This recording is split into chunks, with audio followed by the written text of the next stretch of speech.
नमस्कार, बहुत स्वागत है आपका। आप देख रहे हैं ग्रांड ज्योतिष सीक्रेट। धनु राशि वालों, देवगुरु बृहस्पति का राशि परिवर्तन हो रहा है और 30 जून 2020 को अपने घर धनु राशि में देवगुरु बृहस्पति आएंगे। तब आपके जीवन में क्या बड़ा बदलाव आएगा? क्या मिलेगा संतान का सुख? क्या होगी जीवन में एक बार फिर से खुशियां वापस? तो आज हम तमाम बातें आपके साथ शेयर करेंगे और उपाय भी बताएंगे। वैसे बहुत सारे धनु वाले संतान की प्राप्ति नहीं होने के कारण परेशान हैं, तो वीडियो के अंत में संतान प्राप्ति के उपाय भी बताएंगे। आप जरूर कीजिएगा, आपको इसके फायदे मिलेंगे। तो वीडियो के अंत तक बने रहें। ये प्रेडिक्शन चंद्र राशि पर आधारित है। धनु राशि वालों, देवगुरु बृहस्पति 30 जून को अपने घर यानी धनु राशि में आ रहे हैं और यहाँ पर 30 जून को लंबे समय के बाद जब देवगुरु अपने घर आएंगे, धन को देने वाले ग्रह, आपके किस्मत का साथ देने वाले ग्रह, कुंडली में कर्म के कारक ग्रह और धनु राशि वालों के तो स्वामी हैं देवगुरु बृहस्पति, वक्री अवस्था में 30 जून को शाम 4:30 पर जब धनु राशि में आएंगे, तब यहाँ पर केतु देव का साथ मिलेगा और यहाँ 20 नवंबर 2020 तक रहेंगे धनु में, तदुपरांत मकर राशि में चले जाएंगे। अभी तक शनिदेव के साथ देवगुरु बृहस्पति बैठे थे और दोनों ही वक्री। जीवन में बहुत सारे भूचाल लाए हुए थे, बहुत सारी अच्छी चीज़ें भी हुई, लेकिन बुरी ज़्यादा हुई। अब ज्योतिष शास्त्र में माना जाता है, जब भी कोई शुभ ग्रह वक्री अवस्था में अपने किसी राशि में पहुंचता है, यानी जैसे कि अभी धनु राशि में पहुंचे हैं, तो वह देवताओं के गुरु देवगुरु बृहस्पति अपनी नीच राशि मकर राशि को छोड़कर मूल त्रिकोण यानी कि धनु राशि में प्रवेश करेंगे। तब यहाँ पर 30 जून 2020 को रहेंगे। अब ऐसे में 20 जून तक रहने के कारण देवगुरु धनु राशि आपके जीवन में क्या कुछ खुशियाँ लेकर आएंगे, यही तो आज हम आपसे साझा करेंगे। देखिए, जीवन में सुखों के कारक ग्रह देवगुरु, आपके भाई बहन के सुख देने वाले देवगुरु, आपके वैवाहिक जीवन, महिलाओं के वैवाहिक जीवन के कारक देवगुरु और वाहन का सुख देने वाले देवगुरु, सुखों के कारक देवगुरु बृहस्पति जब अपने ही घर आएंगे, तब आपके जीवन में धीरे धीरे एक बार फिर से खुशियाँ लौटने लगेगी। लेकिन धनु राशि वालों, एक बात है, आपको सबसे पहला फर्क तो ये महसूस होगा कि आपके स्वभाव में मीठापन आ जाएगा।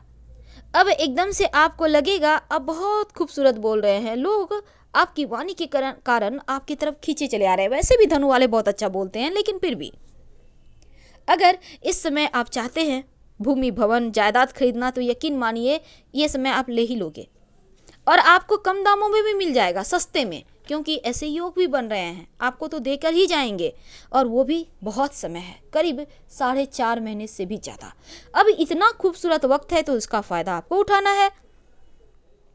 इस समय अगर आप अविवाहित हैं तो आपका विवाह तय हो सकता है, आपका विवाह भी हो सकता है। लेकिन दूसरी तरफ एक और बात है, देखिए, लग्न में देवगुरु बृहस्पति केतु देव के साथ हैं। केतु देव का तो अपना कोई प्रभाव होता नहीं। अब ऐसे में देवगुरु बृहस्पति का ही प्रभाव लेकर चलेंगे। अब लग्न में केतु देवगुरु बृहस्पति का युति आपको चोट चपेट लगने से, एक्सीडेंट ना हो जाए, कहीं आप का स्वास्थ्य पर थोड़ा गड़बड़ ना हो जाए, इसका आपको ख्याल रखना होगा। लेकिन घबराइए मत, इनसे भी बाहर निकलने के हम रास्ते आपको बताएंगे। पर देवगुरु बृहस्पति लग्न में हैं तो यहाँ पर देखिए वक्री होकर बैठे हुए हैं और गुरु केतु एक साथ हैं। अब ऐसे में उनकी दृष्टि है आपके पंचम भाव पर। अब पंचम भाव यानी बुद्धि का भाव, आपके संतान का भाव, यानी आप बहुत बुद्धिमान रहेंगे। आपका बुद्धि ज़रूरत से ज़्यादा सोचेगा, बहुत खूबसूरती के साथ आप तमाम चीज़ों को तर्क के साथ आगे बढ़ाएंगे। संतान की प्राप्ति के लिए जो तरस रहे थे, अब संतान की प्राप्ति भी कराएंगे, क्योंकि इनकी दृष्टि में तो शुभता है। अब पंचम भाव को देख रहे हैं तो जीवन में शुभता फैलेगी।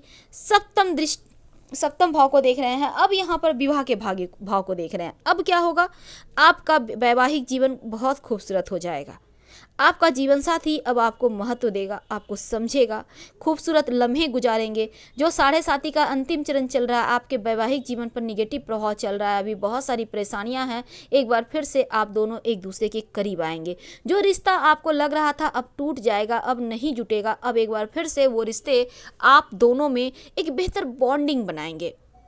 यानी देवगुरु बृहस्पति का आशीर्वाद से एक बार फिर से आप दोनों करीब आएंगे।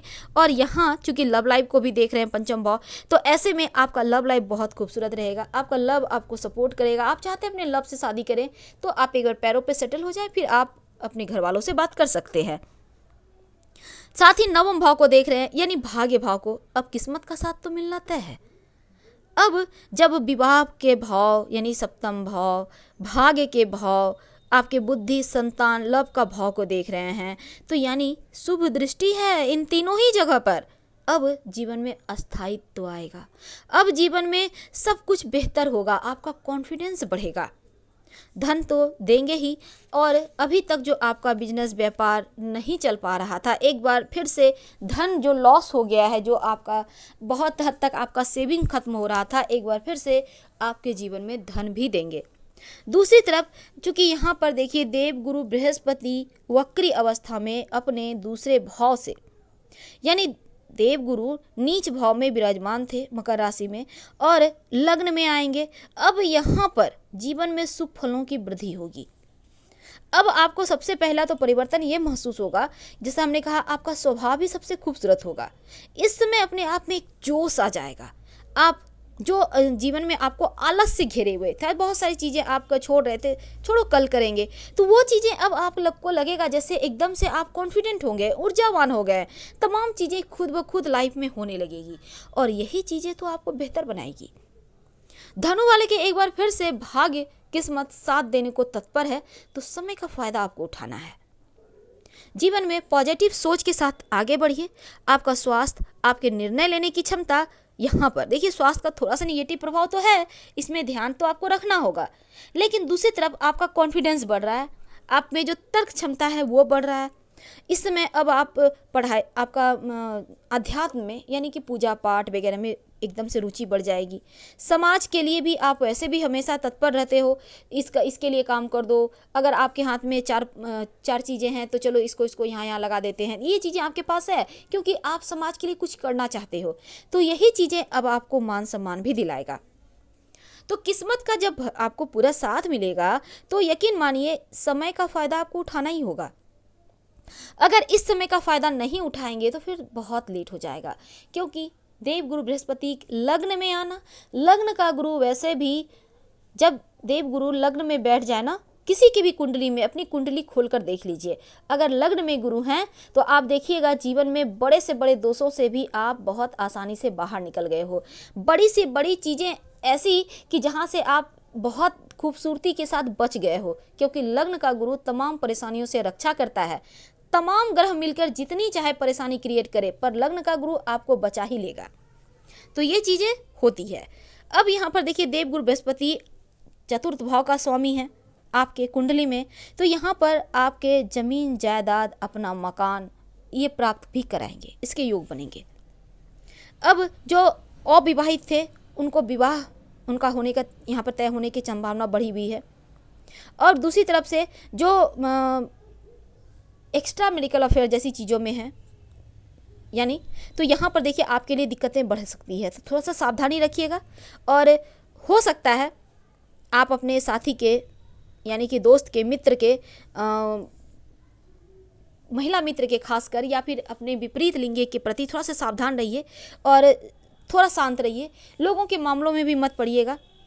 तो कुल मिलाकर शुभ समाचार की प्राप्ति कराएगा। जो विद्यार्थी हैं उनके लिए इस समय आपको उच्च शिक्षा के मार्ग पर भी बढ़ेंगे, आप उच्च शिक्षा की प्राप्ति आसानी से होगी, परिवार में खुशियां भी आएगी और शुभता है। लेकिन आप करेंगे क्या? सबसे पहली बात तो रोज नहाकर हल्दी या केसर का तिलक माथे पर लगाएं। ओम ब्रीम बृहस्पति नमः का रोज सुबह जप करें और रोज शाम में ओम संग शनैश्चराय का नमः का जप करें। लेकिन आज हमने आपको शुरुआत में कहा कि संतान के लिए बहुत सारे आपने परेशानियां झेली है, लेकिन एक संतान की प्राप्ति के लिए आप बहुत परेशान हुए हो। तो अब हम आपको बताएंगे, अगर आपकी राशि धनु है तो संतान की प्राप्ति के लिए, संतान नहीं हो पा रहा है तो कौन से ग्रह को मजबूत करें और क्या करें। तो चलिए आज हम आपको बताते हैं। अगर आपकी राशि धनु है तो देखिए, निश्चित रूप से संतान उत्पत्ति होने में बाधा आती है और इसके पीछे आपका जीवन में कुछ न कुछ चिकित्सा के कारण बाधाएं आती है। और संतान होने में अगर यहाँ पर देखिए जीवन में बाधा आ रही है तो आप क्या करेंगे, नियमित रूप से सुबह शाम शनि चालीसा का पाठ करें और सोमवार का उपवास रखें तो आपके लिए अच्छा होगा। या अगर आप मान लेते हैं, आप वैसे भी धनु वालों का स्वास्थ्य थोड़ा गड़बड़ चलता है, आप उपवास नहीं रख पा रहे हैं, तो सोमवार के दिन सात्विक भोजन खाइएगा और नमः शिवाय का जप आप सारा दिन कीजिए। हमारी तरफ से विशेष आपको हम बता रहे हैं, सारा दिन कीजिए नमः शिवाय, यानी शिव जी में रम जाइए। यकीन मानिए संतान आपको जरूर मिलेगा और बहुत खूबसूरत संतान मिलेगा। तो हम आपसे विदा लेते हैं, उपाय करें, सभी चीज़ें बेहतर है। और ये देवगुरु बृहस्पति का ये परिवर्तन आपके जीवन को बेहतर कर रहा है। इस समय आप चाहें तो एक सोना जरूर धारण कीजिए, नाक में बूंदी ही सही, हाथ उंगलियों में अंगूठी ही सही। आप चाहें तो इंडेक्स फिंगर यानी अंगूठे के पास वाली उंगली में सोने का छल्ला पहने तो आपके लिए अच्छा है। आप चाहें तो इस समय पुखराज भी पहन सकते हैं सलाह लेकर, क्योंकि ये समय आपके किस्मत के दरवाजे खोल रहा है। तो यकीन मानिए समय का फ़ायदा आपको उठाना ही चाहिए। फिलहाल हम आपसे विदा लेंगे। हर हर महादेव, धन्यवाद।